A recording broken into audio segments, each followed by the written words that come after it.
दोस्तों, हमारा देश बहुत सुरक्षित हाथों में है। इतना सुरक्षित कि आप यकीन नहीं कर पाएंगे कि आप घर में भी ताला लगा देंगे तो भी चोरी नहीं होगा। अब पूछिए कैसे?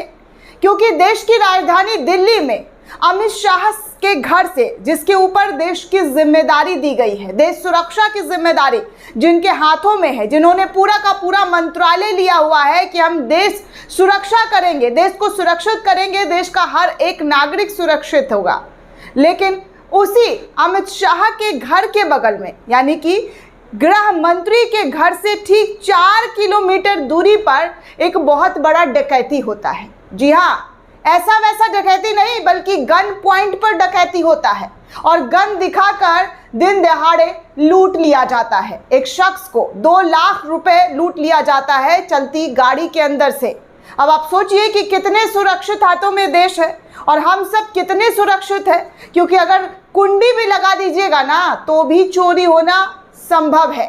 असंभव नहीं, बल्कि चोरी होना संभव है। देश की राजधानी में दिन दहाड़े लूटपाट हो जाता है, लेकिन फिर भी सब कुछ चंगा है, देश सुरक्षित हाथों में है। ये बोलकर बार बार खुद की पीठ थपथपा ली जाती है, खुद का कंधा थपथपा लिया जाता है और कहा जाता है कि देखिए कितना बेहतरीन सरकार जो है देश में रूल कर रहा है, कितनी बेहतरीन सरकार है और वो हर एक नागरिक के सुरक्षा की गारंटी लेते हैं। उत्तर प्रदेश के अंदर ऐसे ही कहा जा रहा था कि रात को 12 बजे जो है बहन बेटियां आभूषण से लद कर स्कूटियों पर अब निकल लेती हैं। लेकिन उत्तर प्रदेश का भी हाल आप देख ही चुके हैं कि कैसे उत्तर प्रदेश में बेटियां सुरक्षित है, बार बार वहां की तस्वीर भी आती है।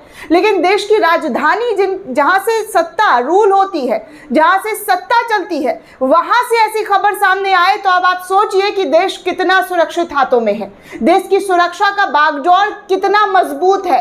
क्योंकि दोस्तों, अभी मैं आपको बता दूं कि सुबह से ही ये वीडियो सामने आया तो फिर सोचा कि आपको क्यों ना दिखाऊं, क्यों ना बताऊं कि आखिर देश सुरक्षित हाथों में कितना ज्यादा है, कितने लोग सुरक्षित हैं और इस सुरक्षा की जो जिम्मेदारी दी गई है उसको कैसे निभाया जा रहा है देश के हुक्मरानों की तरफ से, जिनके ऊपर जिम्मेदारी है, वो कितना ज्यादा जो है एक्टिवली काम कर रहे हैं।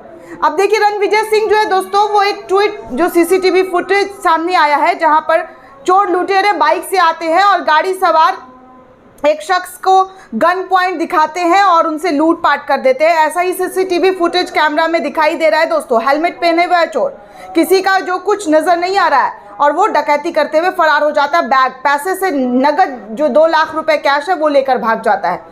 इसको रणविजय सिंह शेयर करते हुए लिखते हैं कि दिल्ली में अमित शाह के घर से सिर्फ 4 किलोमीटर की दूरी पर लूट हुई है। अब आपको मैं ये बता दूं दोस्तों कि ये जगह कौन सा है। ये दिल्ली का दोस्तों प्रगति मैदान वाला टनल है, जहां पर मोदी जी फोटो खिंचवा रहे थे। तस्वीर जो आई थी उनकी, कैसे जो है इस टनल का उन्होंने उद्घाटन किया था। ये वही टनल है जहां पर 24 घंटे लोग आते जाते रहते हैं, आवाजाही होती रहती है, गाड़ियों की जो है रुकावट नहीं होती है।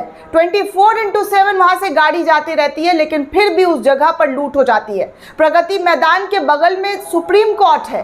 अब आप सोचिए कि वहां पर तमाम सिक्योरिटी जो है वो कितनी ज्यादा है। अब कहा जाता है केजरीवाल की तरफ से कि अमित शाह की पुलिस है और बीजेपी कहती है कि केजरीवाल की सरकार है।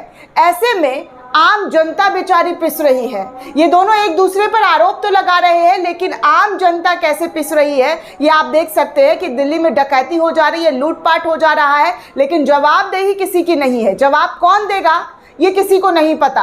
जिनके हाथों में देश सुरक्षा का बागडोर है वो भी इस पर खामोश है, वो भी इस पर मौन है। ऐसा पहली बार नहीं हुआ है। कोर्ट के अंदर घुसकर गोलियां चला दी जाती है दोस्तों, वकील के भेष में जो है मर्डर हो जाता है कोर्ट के अंदर। तो आप सोचिए कि देश कितना ज्यादा सुरक्षित है और सुरक्षा के नाम पर हम सब कितने ज्यादा सुरक्षित है। दोस्तों, आप इस पूरे रिपोर्ट को लेकर क्या सोचते हैं, आपकी क्या प्रतिक्रिया, हमें कमेंट करके जरूर बताइएगा। साथ ही साथ चैनल को सब्सक्राइब करना बिल्कुल भी ना भूलें।